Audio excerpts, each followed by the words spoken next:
nagising si Junwoo at nakahanap ng sulat mula sa kanyang pamilya na nagpapaliwanag na kailangan nilang umalis ng nagmamadali, ngunit nag-iwan sila ng pera para sa mga grocery. Sa halip na pumunta sa tindahan, nagpasya si Junwoo na maglaro ng mga video game online kasama ang kanyang mga kaibigan para sa isang stream, ngunit ang kanilang kasiyahan ay naantala kapag hinikayat siya ng isang manlalaro na tingnan ang balita dahil may malaking nangyayari.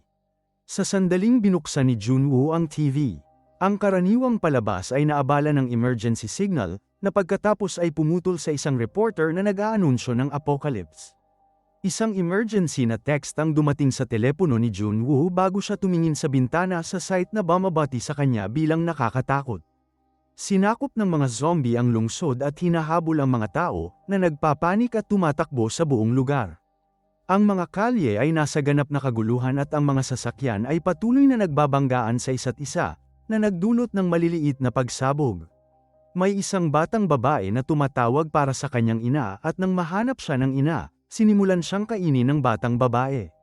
Naririnig ni Junwoo ang mga ingay na nagmumula sa koridor na nagpapatunay na may kaguluhan at karahasan din sa loob ng kanyang gusali. Nang buksan niya ang pinto sa pasilyo, ang kanyang kapitbahay na si Sang-chul ay biglang pumasok, na humihingi ng pahintulot na manatili dahil kinuha na ng kanyang zombified na kapatid ang kanyang apartment. Sinubukan ni Junwoo na sipin siya palabas. Gayunpaman, patuloy na lumalaban si Sang-chul at hinaharangan ang pinto. Sa huli ay pinayagan siya ni Junwoo na gumamit ng banyo basta nangako siyang aalis kapag tapos na siya. Pagkatapos ay narinig ni Junwoo sa TV na ang mga tao ay nagbabago dahil sa isang impeksyon na mabilis na kumakalat sa buong bansa. Kasama sa mga sintomas ang agresibong pag-uugali at pagdurugo ng mata, na nagtatapos sa cannibalistic tendencies. Si Junwoo ay nagmamadaling kumuha ng kutsilyo at itinutok ito kay Sang-chul nang siya ay lumabas, napansin ng peklat sa kanyang kamay. Sumusumpa si Sang-chul na ayos lang siya ngunit sa sandaling iyon ay namumula ang kanyang mga mata at nagsimula siyang manginig habang nangingitim ang kanyang mga ugat. Bigla siyang sumingit at humarap kay Junwoo, na nagawang itulak pabalik at sipin siya palabas ng apartment. Pagkatapos ng ilang pakikibaka sa braso, nailak ni Junwoo ang pinto. Sa pamamagitan ng mga tao, pinapanood niya ang isang malaking zombie na umaatake kay Sang-chul at kinaladkad siya palayo. Ngayon ay may dugong tumutulo sa ilalim ng pinto sa apartment. Pagkatapos ay hinaranggan ni Junwoo ang pintuan sa harap sa pamamagitan ng pagtulak sa kanyang refrigerator sa harap nito. Patuloy niyang sinusubukang tawagan ang kanyang pamilya, ngunit ipinaalam sa kanya ng operator na hindi niya siya makokonekta ngayon. Buti na lang nakatanggap siya ng text mula sa kanyang ina na nagsisiguro sa kanya na ayos lang sila kahit na hindi sila makakauwi. Hinihiling niya sa kanya na manatili sa loob at mabuhay. Sa TV, sinabi ng reporter na ang mga tao ay dapat magkaroon ng sapat na pagkain at tubig sa loob ng 60 araw, na nagsisisi kay Junwoo na hindi pumunta sa grocery store. Nirerasyon niya ang kanyang pagkain at isinulat na dapat kang mabuhay sa isang post na isinasabit niya sa isang larawan ng pamilya. Kinaumagahan, lumabas ang isang propesor sa TV na nagpapaliwanag na ang mga zombie ay nilikha ng isang mutated viral infection na nakakaapekto sa kanang bahagi ng utak. Hindi pa rin nakakatawag si Junwoo. Sa pag-asang makakuha ng tulong, kinukunan ni Junwoo ang kanyang sarili na may hawak na karatula kasama ang kanyang address at ipinost nito na may hashtag na dapat kong mabuhay. Napanood din niya ang isang video ng isang lalaki na nakabitin sa labas ng bintana ng isang napakataas na gusali habang ang kanyang telepono ay nasa isang selfie stick, nag-stream habang sinusubukan niyang makakuha ng mas mahusay na signal. Natapos ang video nang bigla siyang mahulog. Ang ulat sa TV ay nag-aanunsyo na ang mga taong nahawaan ay asymptomatic sa loob ng ilang minuto bago ang pagbabagong anyo. Ipinadala ni Junwoo ang kanyang drone upang tingnan ang iba pang mga apartment sa kanyang gusali at natuklasan na may mga zombie at halos lahat sila. Hindi niya sinasadyang tumawag sa telepono ang kanyang ama at pinapatay nito ang baterya, kaya kailangang bumalik ang drone. Pagkatapos ay sinusubukan niyang panatilihing magambala ang kanyang sarili sa pamamagitan ng paglalaro ng isang online na laro, ngunit nawawala rin ang internet. Sa gabi, nagising si Junwoo nang tumunog ang alarm ng kotse sa labas ng gusali. Tumingin siya sa bintana at nadiskubre ang isang pulis na bumaril sa kanyang mga kapwa-opisyal, na lahat ay naging mga zombie.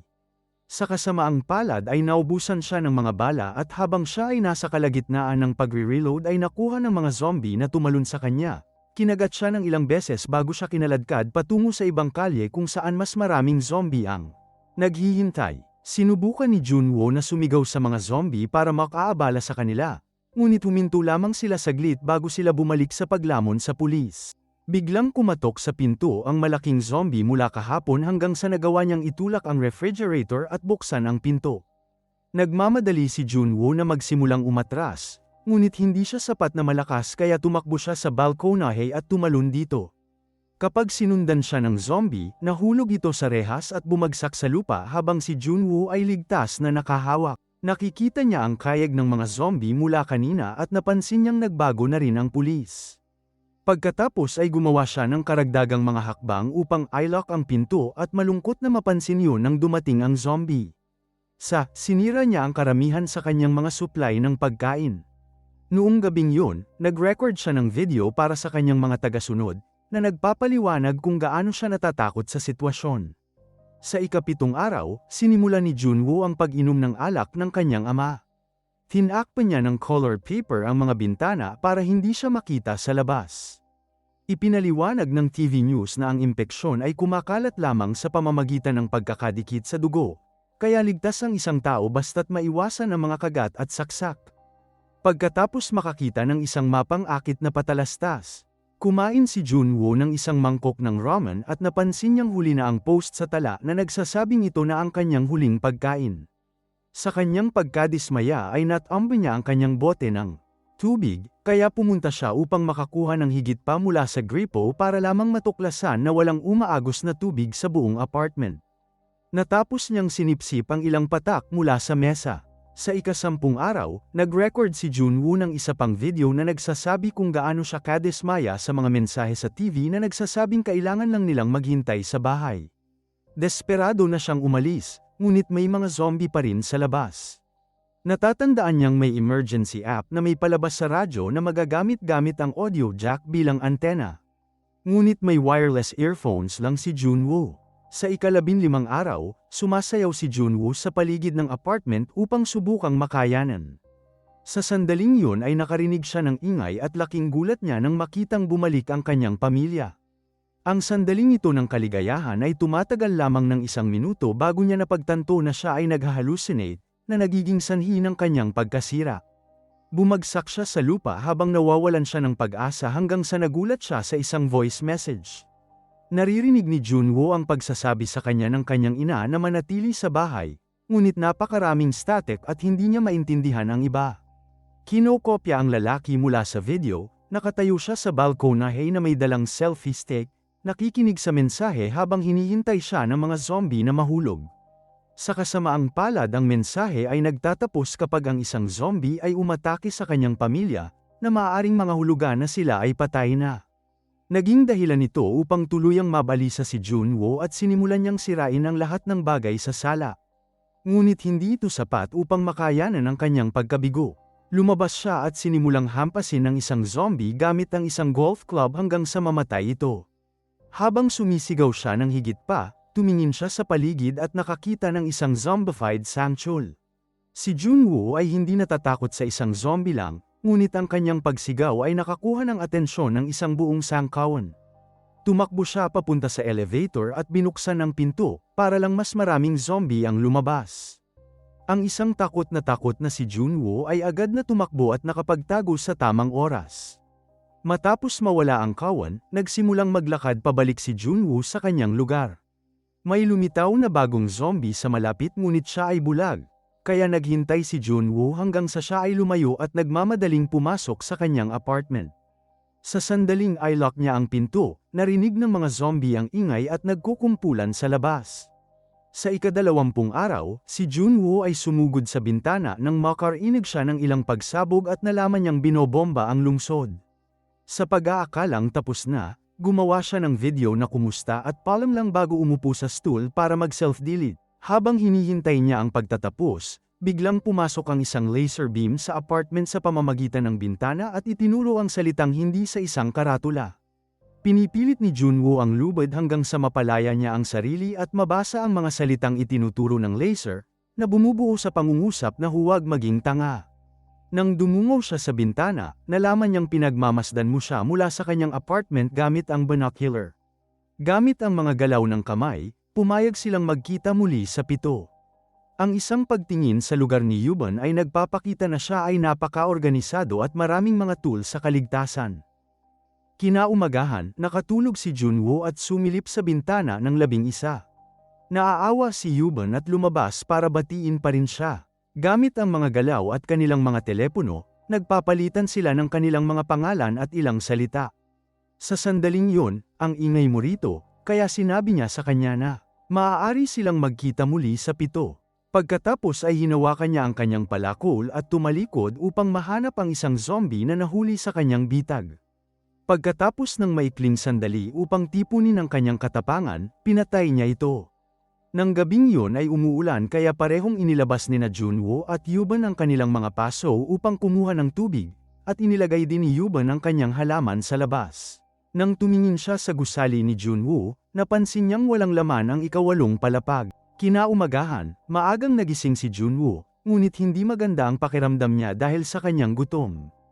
Napansin ito ni Yuban at sinubukan niyang ihagis ang ilang lubid patungo sa kanyang balkonahe gamit ang bola, ngunit nahulog ito sa lupa.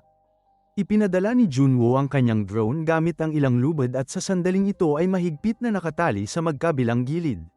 Nagpadala si Yuban ng isang bag na may pagkain at isang note na nagsasabing kumain ng dahan-dahan. Sa sandaling yun ay napansin ni Junwoo na ang bola ay nahawakan ng isang zombie na bumbero na humila sa lubid. Ang mesa sa kabilang dulo ay kinaladkad sa apartment at hinampas ka sa bin na nagpatamba sa kanya. Ngayon na ang mesa ay nakasabit sa rehas, ang bumbero ay nagsimulang umakyat sa lubid. Naghagis si Junwoo ng mga walang laman na bote para pigilan siya, ngunit wala ni isa sa kanila ang tumama. Pagkatapos ay ipinadala ni Junwoo ang drone, pinalipad ito malapit sa bumbero upang subukang pabagsakin siya. Nagawa pa nitong kalmo sa pisngi. Ang zombie ay patuloy na humahampas sa drone. Kaya kailangan ni Junwoo na maingat na umiwas sa bawat galaw. Kapag ang mga zombie ay nagsimulang kumakatok sa kanyang pintuan, siya ay naabala at ang drone ay nahulog. Ngunit siya ay nabawi sa tamang oras. Sa kasamaang palad, nakuha ng bumbero ang drone at sirain ito. Ngunit bago pa siya makaakyat ay nagising ka na at pinutol ang kanyang kamay, na nagpabagsak sa kanya. Habang tinitingnan ni Yuban ang kanyang mga pasa sa salamin, si Junwoo ay nag-flash ng mensahe sa kanyang telepono na nagsasabing manatiling matatag. Maya-maya ay napansin ni Junwoo na ang mga supply ng pagkain ay muling humihina at ipinaalala sa kanyang sarili na kailangan niyang mabuhay para sa kanyang pamilya. Umalis siya sa apartment sa kalagitnaan ng gabi. Maraming katawan sa quarters kasama si Sang-chul, kaya kinuha ni Junwoo ang kanyang mga susi habang tahimik na gumagalaw dahil may zombie sa malapit. Pagkatapos ay pumasok siya sa apartment ni Sang-chul at kumuha ng pagkain sa refrigerator. Ilang headphone, jacket, at walkie-talkie. Pagkatapos ay napansin niya ang isang bagay sa kama at inilipat ang mga takip upang mahanap ang isang patay na babae. Sa sandaling yun ay inaatake siya ng zombified na kapatid ni Sang-chul na humarap sa kanya sa lupa. Nagawa ni Junwoo na gamitin ang patay na babae bilang isang kalasag, na nagpapahintulot sa kanya na gumulong palayo at magsimulang tumakbo. Sinubukan siyang habulin ng zombie, gayunpaman, binato siya ni Junwoo ng metal bar upang pabagalin siya at ilock ang pinto sa kanyang paglabas para makabalik siya sa kanyang lugar ng ligtas. Pagkatapos magmeryenda, pinutol ni Junwoo ang mga wire ng headphone para gamitin ang jack bilang antena, ngunit nakalulungkot na hindi gumagana ang radio app. Pagkatapos ay ibinalik niya ang bag kay Yuban na may dalang walkie-talkie at ilang pagkain ng kapitbahay. Saglit silang nag-chat para magpakita ng suporta sa isa't isa, at napag-alaman na isinasaalang-alang din ni Yuban ang pagtanggal sa sarili. Sa tanghalian, sabay-sabay silang naghahanda ng pansit para kunwari kumakain sila sa piling ng isa't isa. Sa sandaling yun ay nakarinig sila ng ingay at sa tingin nila ay umuulan. Ngunit kapag tumingin sila sa labas ay natuklasan nila ang bawat zombie sa lugar na tumatakbo ng sabay. Dahil bumabagyo sila sa kani-kanilang mga gusali, sinubukan ng mga nakaligtas na manatiling tahimik sa lupa. Gayunpaman, hindi sinasadyang natambaka sa isang istante at ang ingay ay umaakit sa atensyon ng zombie. Ang isang takot na si Yuban ay nag-isip na tapos na ito, ngunit naalala ni Junwoo na ang lahat ng mga unit ay konektado at tinawag ang kapitbahay ni Yuban. Ang nagri-ring na telepono ay nagpapalayo sa mga zombie sa kanyang pintuan. Dahil masyadong mapanganib ang pananatili sa kani-kanilang palapag. Sinabi ni Yuban kay Junwoo ang tungkol sa bakanteng apartment sa ika-8 palapag at pumayag silang magkita doon. Gusto ni Junwoo na gumawa ng plano, gayunpaman, ginagamit ni Yuban ang mesa sa ilang lubid para tumalon sa bintana at ligtas na mapunta sa lupa. Agad siyang hinabol ng mga zombie at nagpakita siya ng mga kahangahangang kasanayan habang tumatakbo siya ng mabilis para makaiwas sa kanila o makalaban sila gamit ang kanyang palakol. Nang malapit na siyang makarating sa kabilang gusali, aksidente niyang nahanap at nahawakan ang baril ng pulis.